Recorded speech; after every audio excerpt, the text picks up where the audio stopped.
Hello guys, welcome back to my another mini blog. তো এটা হচ্ছে চন্দননগর ভাসানের লাস্ট পার্ট।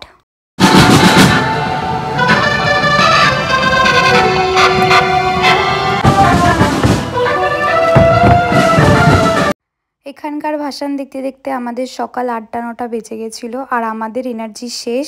এবার যাব আমরা বাড়ির দিকে, কিন্তু তার আগে লাস্ট কটা ঠাকুর দেখে নিচ্ছিলাম।